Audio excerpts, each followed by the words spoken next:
Okay so atomic structure start करेंगे आज हम।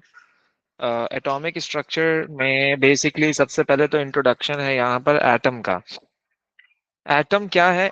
Atom is the smallest particle which can not be subdivided which is indivisible.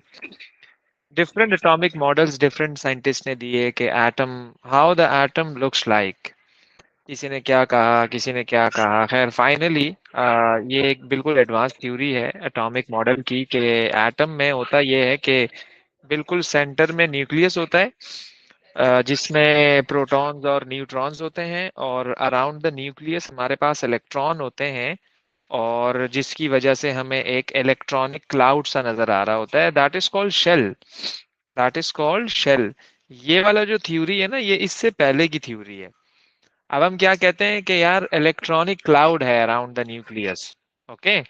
जब बहुत सारे electrons किसी शेल में होंगे, और and you know that electrons are revolving around the nucleus, उसकी स्पीड भी काफी ज्यादा होती है।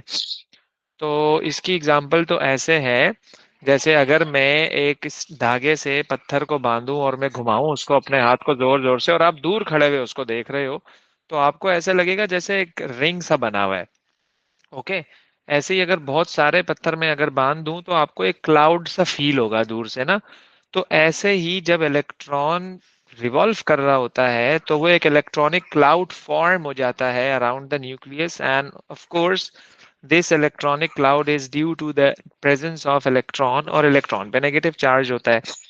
तो इस तरह से एक एटम जो है ना वो नजर आ रहा होता है। तो हम इसको थोड़ा सा सिंप्लीफाई कर देते हैं, क्योंकि हमें चीजें आगे according to our syllabus discuss करनी है।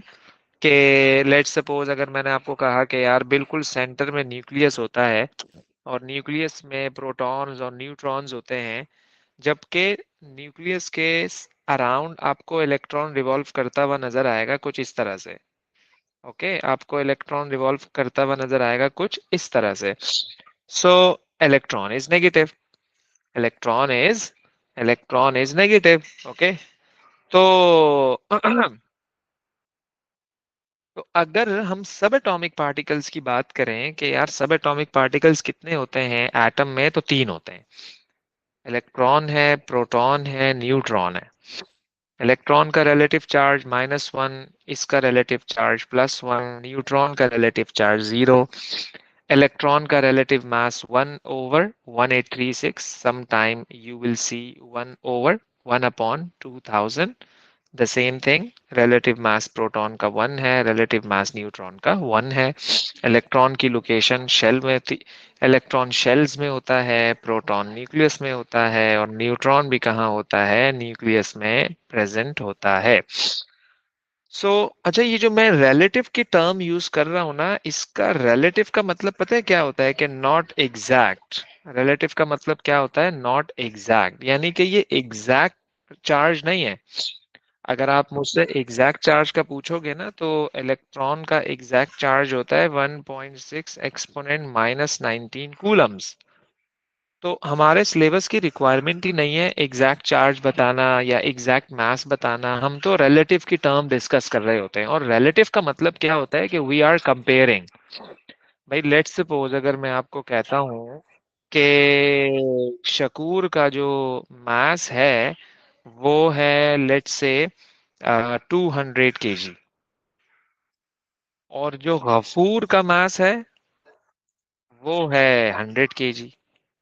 बात को समझिएगा जरा। ये बात मुझे बतानी है किसी तीसरे बंदे को। ओके। तो मैं कह देता हूँ चलो ये बड़ा भाई है, ये बड़ा भाई है, और ये छोटा भाई है। ओके हो गया जी। अच्छा जी। अब मैं आया, ये मैं हूँ, और अब आप लोग मुझे बता रहे हो कि जो बड़ा भाई है वो छोटे भाई का डबल है। जो बड़ा भाई है वो छोटे भाई का क्या है? डबल है। तो मैं समझ जाऊंगा ना, this is called relative term. This is called relative term, कि यार हम रिलेट करवा रहे हैं। तो मैं ये नहीं कह रहा कि इसका 200 kg है, इसका 100, मैं लंबी नहीं कर रहा। बात समझ रहे हो आप? मैं लंबी नहीं कर रहा। तो रिलेटिव की टर्म में तभी हम कह रहे हैं कि जो इलेक्ट्रॉन है उसका मास इतना कम होता है कि I can say that it's 2000 times approximately lighter than that of proton and neutron, यानी इतना इतना लाइटेस्ट मास है। बात को समझो जरा। तो इसलिए ये रिलेटिव की टर्म आपको याद रखनी है। ओके। अच्छा, इसी तरह से एटम पे ओवरऑल चार्ज क्या होता है भाई? एटम पे कोई भी ओवरऑल चार्ज नहीं होता। Atom is neutral overall. क्यों? क्योंकि एक एटम में जितने इलेक्ट्रॉन होते हैं उतने ही प्रोटॉन भी होते हैं, और इलेक्ट्रॉन पे नेगेटिव चार्ज है, प्रोटॉन पे पॉजिटिव चार्ज है। ये दोनों एक दूसरे को कैंसिल आउट कर देते हैं, और फाइनली हम कहते हैं कि एटम पे कोई भी चार्ज नहीं होता है। लेट्स सपोज मैं आपसे पूछूं यार सोडियम पे कोई चार्ज है या नहीं है, आप बोलोगे नहीं है। क्यों नहीं है भाई सोडियम पे चार्ज? क्योंकि सोडियम का प्रोटॉन नंबर जब मैंने पीरियोडिक टेबल से देखा तो मुझे पता लगा यार इसका प्रोटॉन नंबर तो 11 है। तो 11 का मतलब इसमें 11 इलेक्ट्रॉन्स हैं और 11 प्रोटॉन्स हैं, तो दोनों तो सेम सेम है, दोनों ने एक दूसरे को कैंसिल आउट कर दिया, जीरो चार्ज आया। तो तभी तो सोडियम पे कोई भी चार्ज नहीं होता है, सोडियम इज ओवरऑल न्यूट्रल। ऐसे ही आप कोई भी एलिमेंट अगर लोगे ना तो उस पे कोई भी चार्ज नहीं होगा। इसी तरह से what is proton number? Proton number means total number of protons present in the nucleus of an atom. Proton number किसी भी एलिमेंट का CNIC होता है। जैसे हम लोग हमारा जो आइडेंटिफिकेशन है वो हमारे फिंगरप्रिंट है, ऐसे ही एलिमेंट का जो आइडेंटिफिकेशन है वो उसका प्रोटॉन नंबर है। उसकी वजह पता है क्या है? देखो, प्रोटॉन नंबर जो है ना वो न्यूक्लियस में होता है, और प्रोटॉन कभी भी कहीं नहीं जाते। ना लूज होता है प्रोटॉन, ना गेन होता है प्रोटॉन। वो तो है ही बेचारा न्यूक्लियस में बंद, उसको कहाँ जाना है। और मजे की बात यह है कि हर एलिमेंट में प्रोटॉन फिक्स्ड होते हैं। सोडियम में 11 है तो ये फिक्स्ड है, मैग्नीशियम में 12 है तो भाई ये भी फिक्स्ड है। ओके। तो ये आइडेंटिफिकेशन है किसी भी एलिमेंट का, राइट। तो इसको हम आगे देखते हैं कि कैलकुलेशन में कैसे आ रहा होता है ये। फिर हमारे पास एक और टर्म है एटॉमिक नंबर। ऑलमोस्ट ये दोनों सेम सेम टर्म्स हैं, बस एटॉमिक नंबर क्या होता है कि भाई total number of electrons and protons present in an atom. कोई इतना ज्यादा डिफरेंस नहीं है। Proton number, atomic number is represented by Z. Atomic number is represented by Z. Okay. अच्छा, इसी तरह से अगर आप एक और टर्म देखो, दैट इज न्यूक्लियॉन नंबर, या आप कह दो मास नंबर। अब what is this? Sum of protons and neutrons is called mass number या न्यूक्लियॉन नंबर। और नंबर ऑफ न्यूट्रॉन्स अगर आपको निकालने हो ना तो आप उसको दोनों को सब्ट्रैक्ट करा दोगे। यानी कि ए बोले तो मास नंबर एंड जी बोले तो एटॉमिक नंबर। दोनों को जब आप सब्ट्रैक्ट कराओगे तो आपके पास क्या आ जाएगा? न्यूट्रॉन आ जाएगा। अच्छा, न्यूट्रॉन, न्यूट्रॉन और ये न्यूक्लियॉन, भाई ये अलग अलग बातें हैं यार, लोग इसको मिक्स कर रहे होते हैं, ये अलग अलग है यार। Nucleon number is the sum of proton and neutron, जबकि न्यूट्रॉन इज न्यूट्रॉन। बात समझ रहे हो? तो न्यूक्लियॉन तो दूसरा नाम है मास नंबर का। तो वो चूंकि सिनोनिम बन रहा है, ऐसा फील हो रहा है हमें कि यार न्यूक्लियॉन और न्यूट्रॉन, तो भाई ये एक चीजें नहीं है, ये अलग अलग बातें हैं ये। ओके। अच्छा, इससे कैलकुलेशन वाला पार्ट कुछ इस तरह है कि आपको कोई भी एलिमेंट दे दिया जाएगा, जैसे कि ये है, और आपको इलेक्ट्रॉन भी बताने हैं, प्रोटॉन भी बताने हैं, न्यूट्रॉन भी बताने हैं। ओके। तो जब आप पीरियोडिक टेबल में जाते हो ना, तो पीरियोडिक टेबल का स्टाइल कुछ ऐसा होता है कि आपको दो नंबर्स दिए हुए होंगे। जैसे सोडियम है ना, यहाँ पे 11 लिखा हुआ होगा और यहाँ पे 23 लिखा हुआ होगा। तो ये वाला जो नंबर है ना, ये एटॉमिक नंबर है। ये क्या है? ये एटॉमिक नंबर है। और एटॉमिक नंबर आपको दो चीजें बताता है, इलेक्ट्रॉन भी बताता है और आपको प्रोटॉन भी बताता है। एटॉमिक नंबर की बात कर रहा हूं मैं, यानी कि स्मॉलर नंबर। यानी कि स्मॉलर नंबर, सोडियम देख लो, मैग्नीशियम देख लो, एल्यूमिनियम देख लो, सिलिकॉन देख लो, फास्फोरस देख लो, तुम कुछ भी देख लो, कोई भी एलिमेंट देख लो, मतलब स्टाइल कुछ ऐसा ही होता है उसका। ओके। तो लेट्स सपोज अगर मैं आपको कहूं कि हीलियम में कितने इलेक्ट्रॉन्स हैं, तो मैं बोलूंगा टू इलेक्ट्रॉन्स हैं, कितने प्रोटॉन्स हैं, टू है। और न्यूट्रॉन्स कितने हैं, फोर माइनस टू। न्यूट्रॉन्स कभी भी अगर आपको निकालने हो, बड़ा नंबर माइनस छोटा नंबर। इसी तरह से आयरन में कितने प्रोटॉन हैं, 26। न्यूट्रॉन्स कितने हैं, तो न्यूट्रॉन निकालने के लिए आप क्या करोगे, 56 माइनस 26। भाई इसमें कितने प्रोटॉन्स हैं, 13। और न्यूट्रॉन्स कितने हैं, 27 माइनस 13। भाई इसमें कितने प्रोटॉन हैं, 20। कितने न्यूट्रॉन हैं, 40 माइनस 20। भाई इसमें कितने प्रोटॉन हैं, 26। न्यूट्रॉन कितने हैं, 56 माइनस 26। भाई इसमें कितने प्रोटॉन हैं, 6। कितने न्यूट्रॉन है, 12 माइनस 6। तो इस तरह से हम क्या करेंगे, कैलकुलेशन कर लेंगे। तो इनफैक्ट जो आपका स्मॉलर नंबर है, मैं उसको देख के प्रोटॉन नंबर लिख रहा हूँ। देख रहे हैं आप लोग, एक चीज नोट डाउन कर रहे हैं ना। तो स्मॉलर नंबर क्या होता है, हमारा प्रोटॉन नंबर होता है। और स्मॉलर नंबर को देखकर हम दो चीजें डिसाइड करते हैं कि उसमें कितने इलेक्ट्रॉन्स हैं और कितने प्रोटॉन्स हैं। और न्यूट्रॉन जब हमें निकालने होते हैं तो बड़ा नंबर माइनस छोटा नंबर। ओके। अच्छा, ऐसे ही अगर मुझे इसको फिल करना है तो मैं क्या करूंगा, इसको फिल करने के लिए सबसे पहली बात कि आपने यहाँ पे लिखने हैं एलिमेंट्स। आपने यहाँ पे क्या लिखने हैं, एलिमेंट्स लिखने हैं। तो एक चीज याद रखिएगा कि आपने ये देखना है पीरियोडिक टेबल से।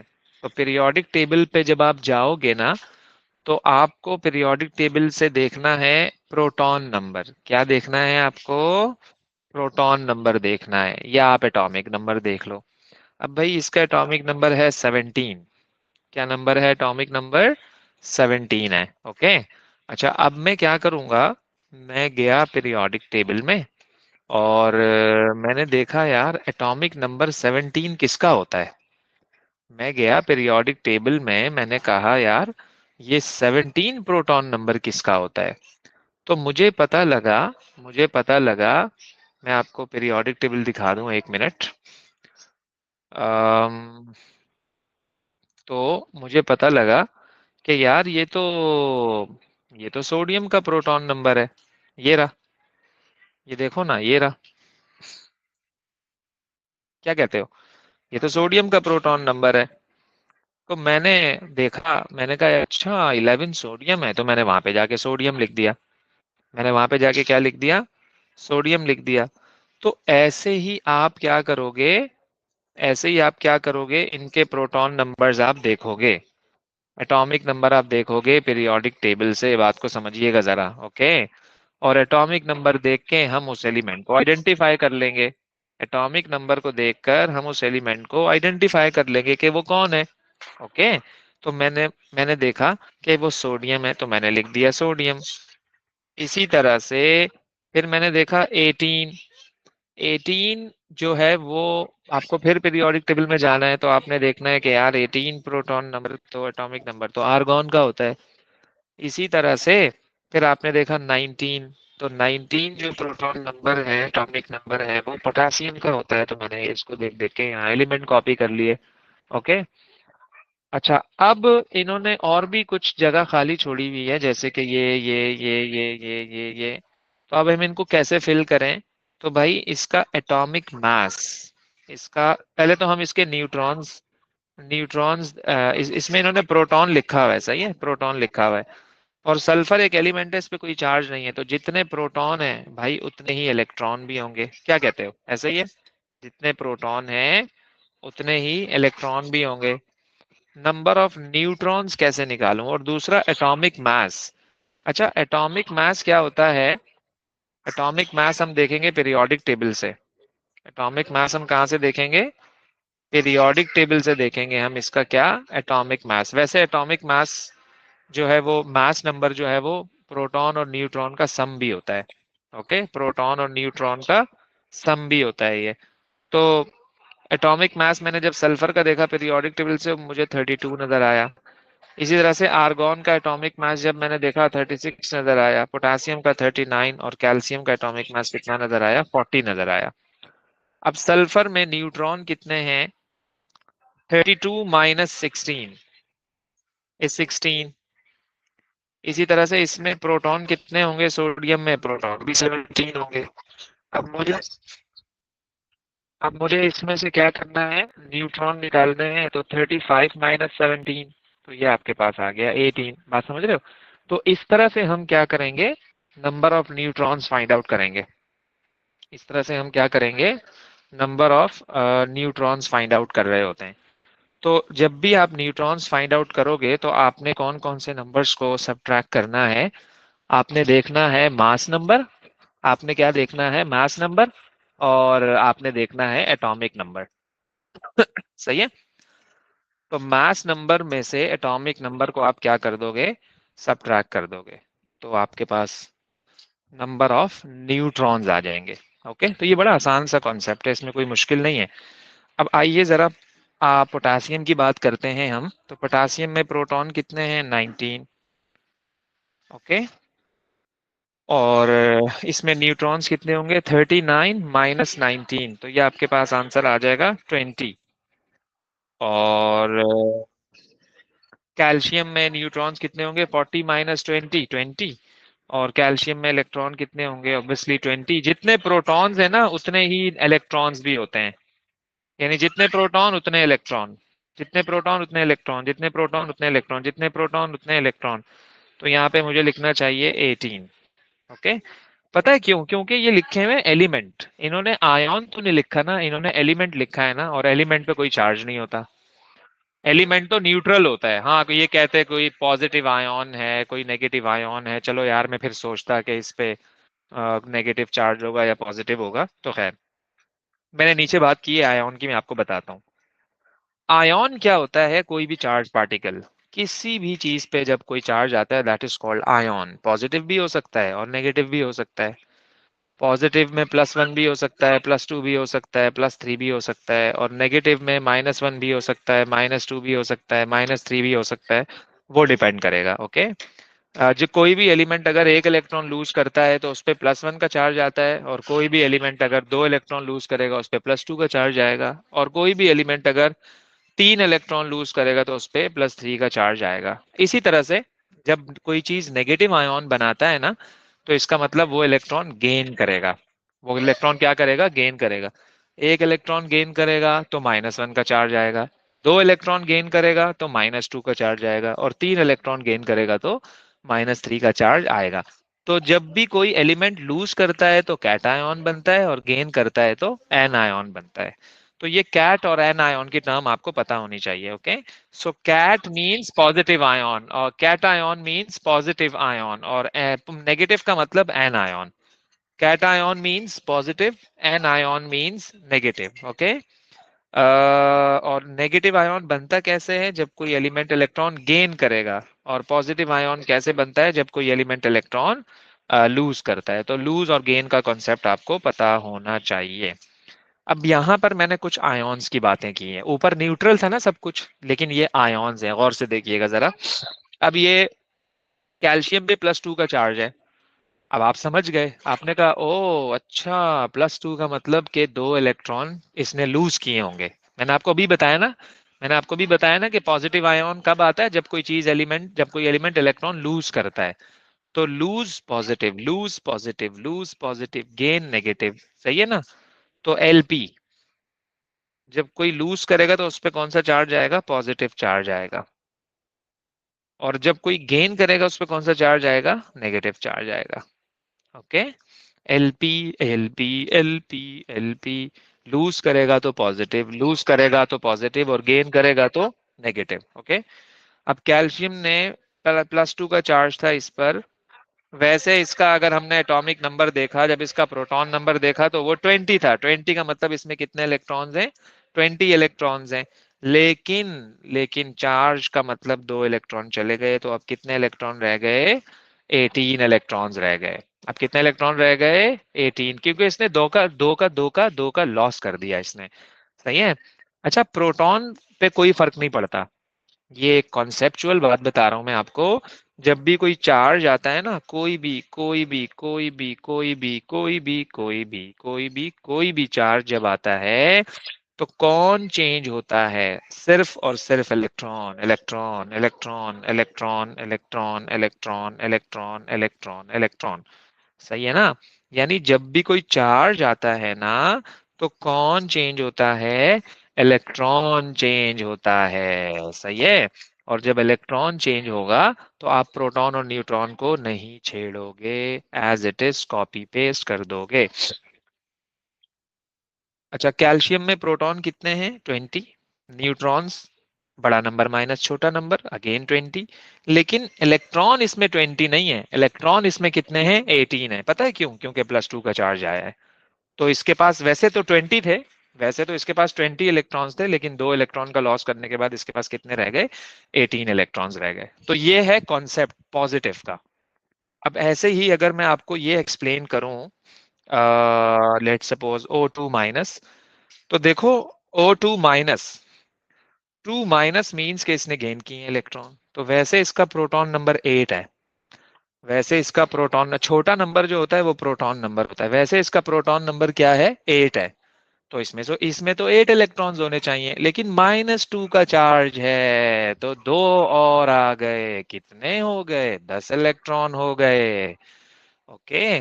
तो मैंने तो आपको बोला है प्रोटॉन तो वही रहता है, तो प्रोटॉन अभी भी 8 ही है, और न्यूट्रॉन बड़ा नंबर माइनस छोटा नंबर, मतलब के 16 - 8 दैट इज 8।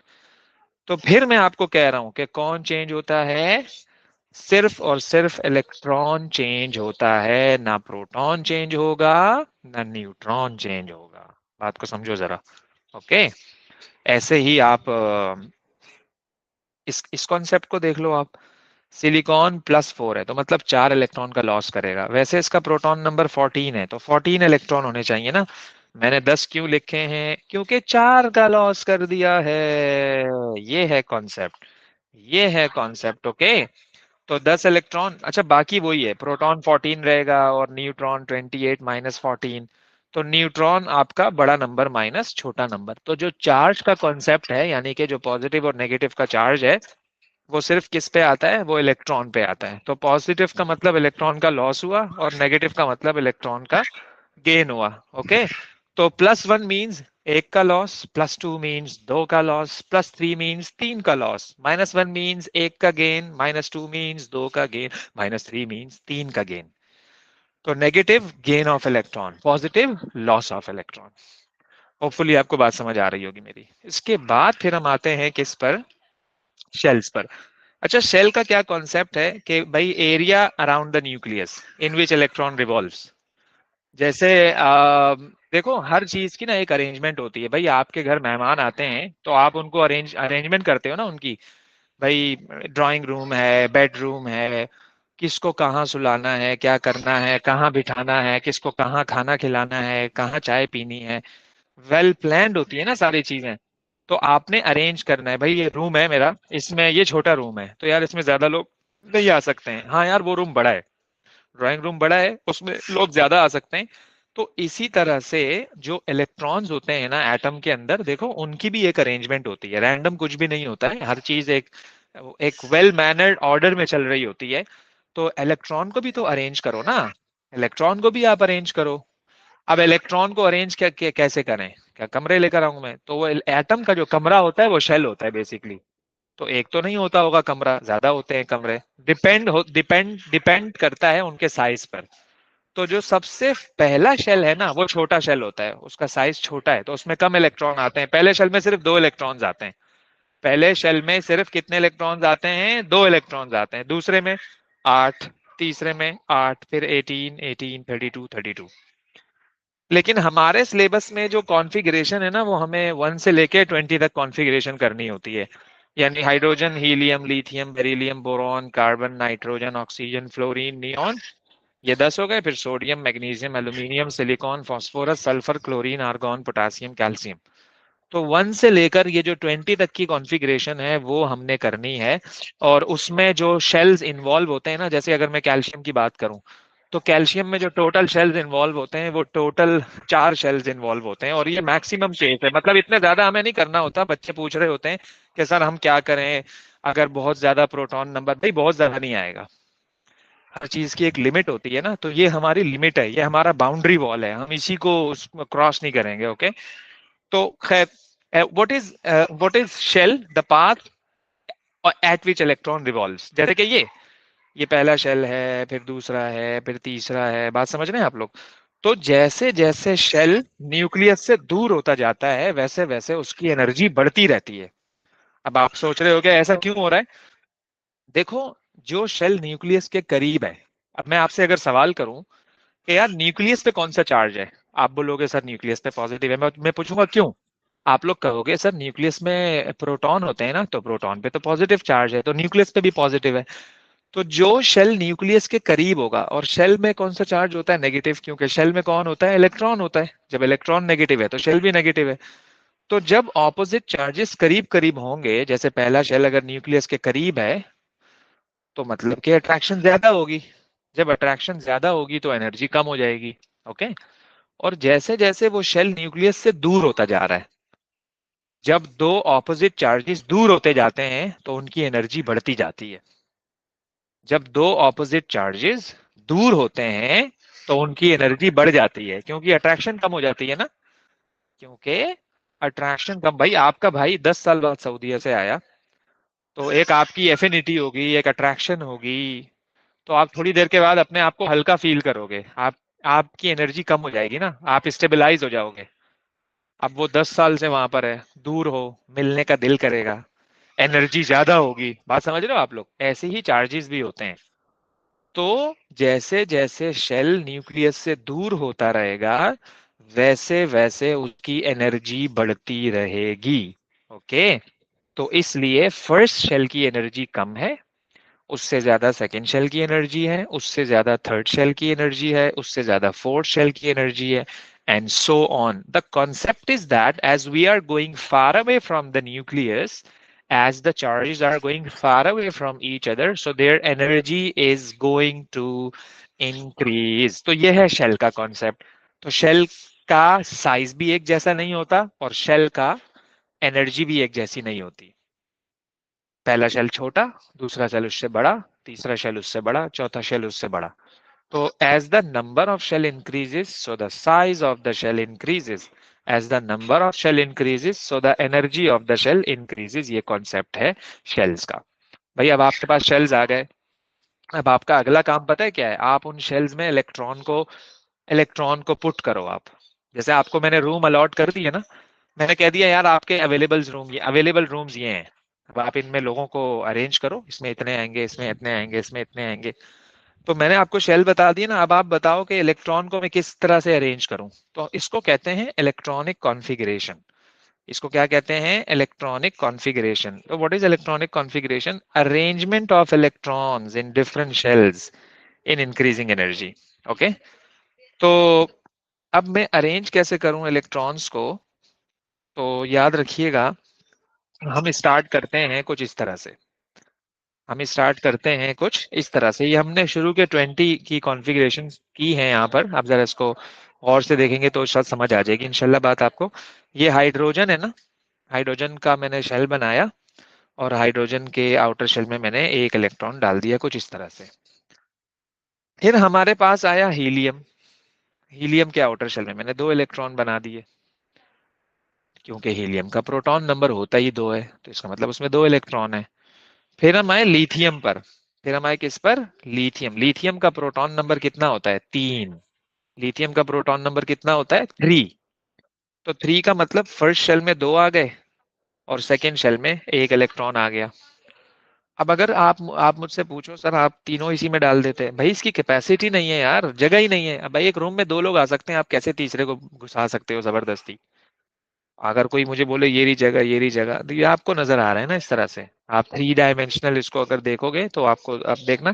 और दूसरी बात कि ये इतना छोटा सा शेल है कि अगर आप इसमें तीसरा इलेक्ट्रॉन घुसाओगे ना तो इतने ज्यादा एक दूसरे को रिपेल करने लग जाएंगे कि वो अनस्टेबल होकर शेल ही टूट जाएगा। तो जो जितनी कैपेसिटी है आप उतना ही डालो। और ये capacity you need to memorize कि यार इसमें इतने आते हैं, इसमें इतने आते हैं। ये आपका काम है ना कि आप याद करो, है ना? अब बेरिलियम का प्रोटॉन नंबर 4 है, तो पहले शेल में दो आ गए, तो अब इसकी कैपेसिटी खत्म हो गई। अब ये नहीं तुम जबरदस्ती दो और इसी में और घुसा दो, नहीं, तो अब नया शेल शुरू करना पड़ेगा आपको। अब आप बोलोगे सर दूसरे शेल में तो 8 इलेक्ट्रॉन आते हैं, अभी बताया था। तो भाई 8 तो आते हैं, लेकिन बेरिलियम के पास होते ही जब 4 इलेक्ट्रॉन है, तो मैंने दो पहले शेल में डाल दिए तो दो बच गए ना मेरे पास। तो जो जो बचे हुए दो इलेक्ट्रॉन होंगे वो मैं दूसरे शेल में डाल दूंगा। ऐसे ही बोरॉन की भी कॉन्फ़िगरेशन है। बोरॉन का प्रोटॉन नंबर 5 होता है, तो 5 का मतलब पहले शेल में 2, दूसरे शेल में 3। आप देखो ना, ऐसे ही किया हुआ है। कार्बन का प्रोटॉन नंबर होता है 6, तो पहले शेल में 2, 6 में से 2 इलेक्ट्रॉन पहले शेल में आ गए, कितने इलेक्ट्रॉन बचे? 4। दूसरे शेल में कितने इलेक्ट्रॉन आ गए? 4 इलेक्ट्रॉन आ गए। ऐसे ही हाइड्रोजन का प्रोटॉन नंबर होता है 5, सॉरी 7। 7 में से 2 इलेक्ट्रॉन फर्स्ट शेल में आ गए, तो कितने बचे? 5। बाकी 5 इलेक्ट्रॉन जो हैं वो सेकंड शेल में आ गए।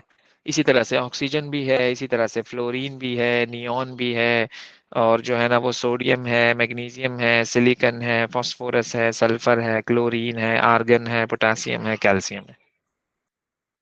ये है कॉन्फ़िगरेशन। अच्छा, कॉन्फ़िगरेशन से हम क्या क्या चीजें पता लगा सकते हैं? लेट्स सपोज मैं आपको समझाता हूँ कैल्शियम की एग्जांपल। कैल्शियम में अगर आप शेल्स को काउंट करो तो शेल कितने हैं? पहला ये शेल है, दूसरा ये शेल है, तीसरा ये शेल है, और चौथा ये शेल है। तो जितने शेल्स होते हैं ना, वो आपको बताता है पीरियड नंबर, कि यार वो एलिमेंट कौन से पीरियड में प्रेजेंट है। तो कैल्शियम कौन से पीरियड में होगा? फोर्थ में। पोटासियम भी कौन से पीरियड में है? फोर्थ में। इसमें भी 4 शेल्स हैं। इसमें कितने शेल्स हैं? इसमें 3 शेल्स हैं। आप लोग देख रहे हो इसमें कितने शेल्स हैं? इसमें 3 शेल्स हैं। आप लोग देख रहे हो ना, इसमें कितने शेल्स हैं? इसमें 3 शेल्स हैं। तो भाई 3 शेल का मतलब ये पीरियड 3 में होगा। अच्छा, इसमें कितने शेल्स हैं? इसमें 2 शेल्स हैं, तो मतलब ये सेकंड पीरियड में होगा। तो जो शेल है वो पीरियड बताता है। और जो आखिरी शेल में इलेक्ट्रॉन है, जैसे इसके आखिरी शेल में 1 2 3 4 5 6, आखिरी शेल में, लास्ट शेल में 6 इलेक्ट्रॉन्स हैं, तो मतलब आप समझ जाओ कि इसका ग्रुप नंबर क्या है? 6 है। तो आखिरी शेल के इलेक्ट्रॉन बताते हैं ग्रुप नंबर, और जो टोटल आपके शेल्स हैं वो बताते हैं पीरियड नंबर। तो टोटल शेल पीरियड नंबर बताएगा, और आखिरी शेल के जो इलेक्ट्रॉन है वो आपको ग्रुप नंबर बताएगा। बड़ा सिंपल सा, आसान सा, सादा सा कॉन्सेप्ट है इसका। तो ये इलेक्ट्रॉनिक कॉन्फ़िगरेशन है। इसके बाद फिर हम आते हैं आइसोटोप्स पर। आइसोटोप क्या होता है? सेम एलिमेंट जिनका इलेक्ट्रॉन और प्रोटॉन सेम हो, लेकिन न्यूट्रॉन क्या हो? लेकिन न्यूट्रॉन क्या हो? डिफरेंट हो। तो मैं इसको आगे ऐड कर देता हूं कि atoms of the same element having the same number of electrons and protons, but different number of neutrons, but different number of neutrons, okay? तो ये आइसोटोप की डेफिनेशन है। तो आइसोटोप की केमिकल प्रॉपर्टी भी इसीलिए सेम होती है कि उनमें इलेक्ट्रॉन सेम होते हैं। ओके। और आइसोटोप की फिजिकल प्रॉपर्टी इसलिए डिफरेंट होती है कि उसमें न्यूट्रॉन क्या होते हैं? डिफरेंट होते हैं। तो यहाँ से हमें एक बात और सीखने को मिली कि जो इलेक्ट्रॉन है वो केमिकल प्रॉपर्टी को डिस्क्राइब कर रहा है, और जो न्यूट्रॉन है वो उसकी फिजिकल प्रॉपर्टी को डिस्क्राइब कर रहा है। ओके। तो अच्छा, लेट्स सपोज हाइड्रोजन के 3 आइसोटोप होते हैं। आइसोटोप नेचुरल होते हैं, ये हमारे उसमें नहीं होते। क्लोरीन के भी 3 आइसोटोप, 2 आइसोटोप हैं, ब्रोमीन के भी होते हैं, कॉपर के भी होते हैं, पोटासियम के भी होते हैं, ऑक्सीजन के भी होते हैं। सही है ना? तो आइसोटोप अब बहुत सारे होते हैं।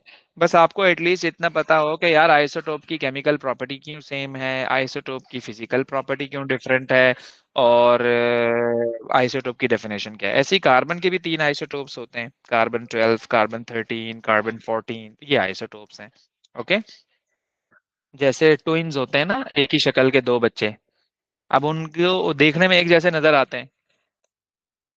बात समझ रहे हो आप? देखने में वो एक जैसे नजर आते हैं, कुछ ट्विन्स देखने में डिफरेंट भी नजर आते हैं, लेकिन दोनों का जो बिहेवियर है वो सेम सेम होता है। दोनों की आदतें, हरकतें। बात समझ रहे हो? मैं काइंड ऑफ रिलेट करवा रहा हूँ कि आइसोटोप क्या होते हैं। तो they are atoms of the same element जिनका प्रोटॉन नंबर सेम होता है, लेकिन मास नंबर क्या होता है? डिफरेंट होता है। या आप कह दो कि न्यूट्रॉन डिफरेंट होते हैं, एक ही बात है। अच्छा, अब ये आइसोटोप मैंने आपको बता दिए कि यार ये कार्बन के 3 आइसोटोप्स हैं।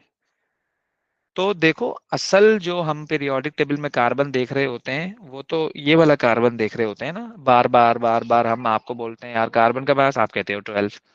हम आपसे पूछे कार्बन का मास, आप कहते हो 12। तो आपने कभी ये तो नहीं कहा कि 13 और 14।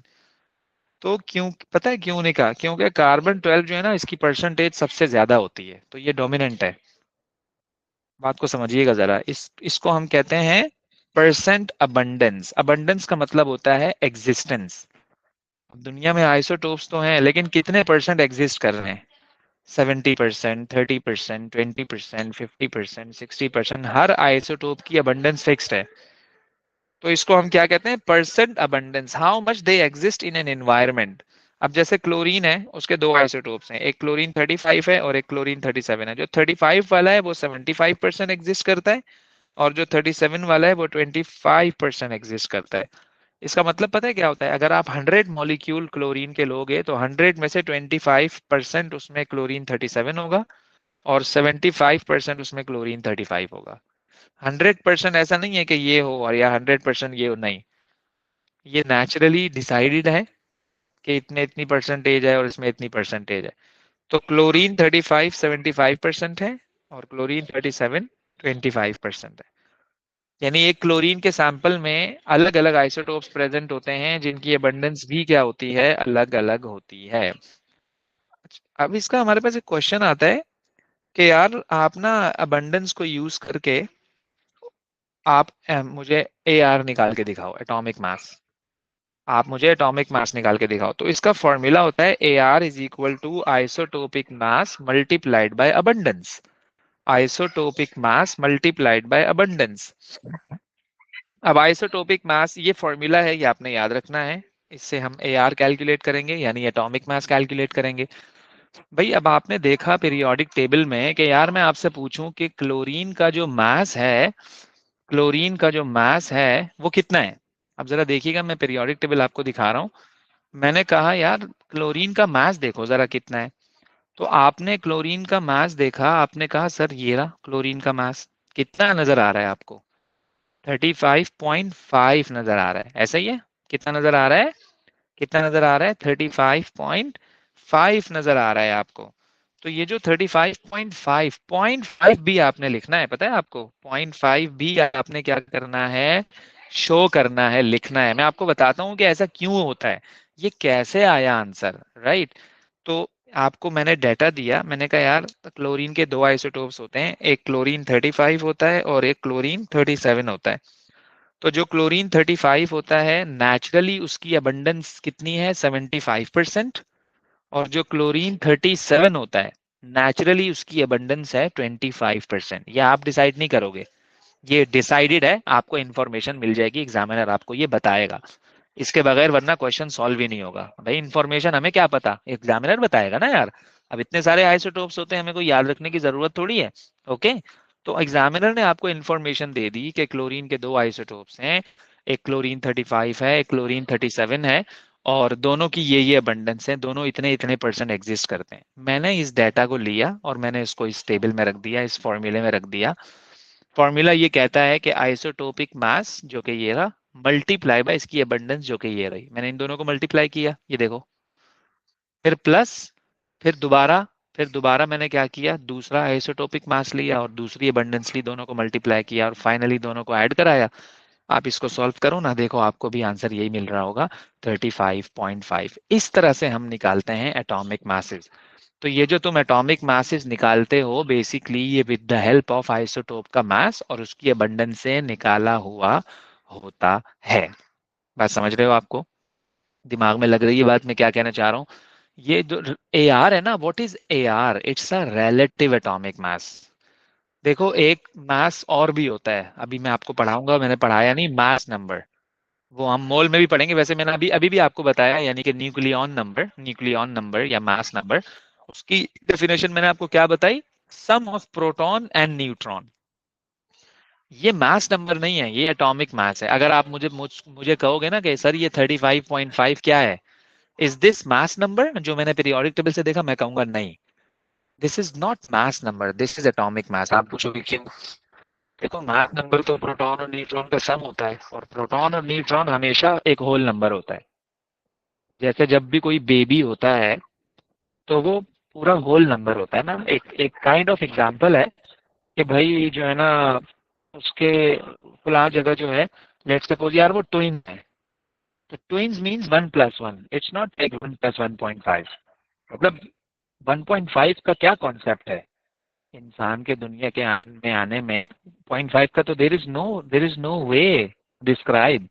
ऑलवेज या तो एक होगा या दो या तीन या चार या पांच या छह या सात, काइंड ऑफ। आप समझ लो ना मेरी बात को, क्या कहना चाह रहा हूं मैं, ओके? तो इसलिए mass number is the sum of proton और न्यूट्रॉन, सो प्रोटॉन और neutron is always a whole number. So obviously mass number भी होल नंबर होना चाहिए ना। तो 35.5 तो होल नंबर नहीं है, तो इसलिए ये मास नंबर भी नहीं है। कौन है ये एटॉमिक मास है। एटॉमिक मास कैसे आया? इस डाटा के थ्रू आया। तो एटॉमिक मास फाइंड आउट करने के लिए आपको आइसोटोप का डाटा चाहिए। होपफुली आपको बात समझ आ रही होगी मेरी कि what's the difference between mass number and the AR, relative atomic mass. तो mass of its atom relative to 1/12 of the mass of an atom of carbon 12। अच्छा, मैं इसको आसान भाषा में समझा देता हूँ ये क्या कह रहे हैं। देखो, हम ना हमेशा कंपैरिजन कराते हैं। भाई मैं आपसे पूछूं ये लाइन छोटी है बड़ी है, आप बोलोगे छोटी है। अब मैं आपसे पूछूं ये लाइन छोटी है बड़ी है, आप बोलोगे बड़ी है। क्यों? कि अब आप इसको रेफरेंस ले रहे हो। बात को समझिएगा जरा, ओके? भाई आपने पूरी जिंदगी बोने देखे हैं, छोटे छोटे लोग, छोटे छोटे छोटे, अचानक से कोई 6 फुट का बंदा तुम्हारे सामने, वो इतना बड़ा। कंपैरिजन करा रहे हैं ना, इंसान की नेचर है ये। यार बड़ा जो है ना प्यारा घर है यार ये, क्योंकि तुमने गंदे घर देखे हैं। बात को समझिएगा जरा।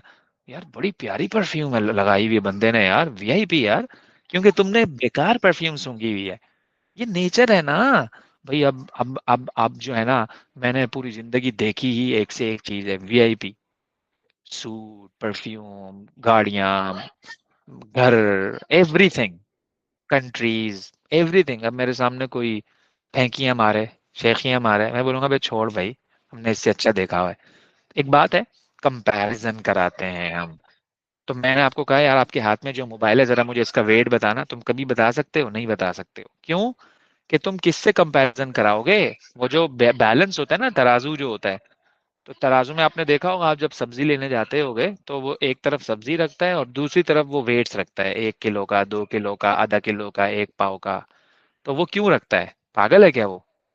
इसलिए रखता है कि जैसे ही वो आपस में बराबर होगा वो बोलेगा हाँ यार ये सब्जी 1 किलो हो गई। वैसे बता के तो दिखाए वो। कभी आपने देखा कि उसने अपने हाथ में सब्जी पकड़ी और आंखें बंद की, ओ ये लो 1 किलो? ऐसे कैसे हो सकता है? तो कंपैरिजन किससे करा रहा है? वो फरिश्ता है क्या वो? तो उसको कोई ना कोई हम रेफरेंस चाहिए। उसको कोई ना कोई क्या चाहिए?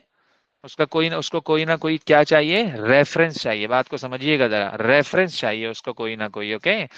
तो इसलिए रेफरेंस के लिए हम क्या कर रहे होते हैं, कार्बन 12 को एज अ रेफरेंस लेते हैं। कार्बन 12 को ही क्यों ले रहे हैं हम रेफरेंस? क्योंकि कार्बन 12 का अपना मास बड़ा एग्जैक्ट होता है। तुम्हें पता है इससे पहले हमारा जो रेफरेंस था वो कोई और था, हाइड्रोजन था। लेकिन हाइड्रोजन को फिर रिजेक्ट कर दिया, क्योंकि हाइड्रोजन का जो अपना मास है वो पूरा एग्जैक्ट नहीं है, 1.0008 है, पूरा खुद ही वन नहीं है वो। तो तुम उससे किसी भी चीज का कंपैरिजन करोगे तो वो भी इनएक्यूरेट आएगा। तो अब जो हमारा रेफरेंस है ना वो कौन है? कार्बन है वो। तो हम बार बार कहेंगे mass of anything compare to carbon 12, mass of ये जो AR में आर है ना, आर, ये आर मतलब रिलेटिव है, रिलेट करवा रहा है। आर बोले तो रिलेट, रिलेटिव। किसका? कौन है रिलेटिव? कौन है हमारा रेफरेंस? कार्बन 12 है। कौन है? कार्बन 12 है। बात समझ रहे हो आप लोग? So that's it for atomic structure, and inshallah we will be doing the past paper of this chapter in the next class.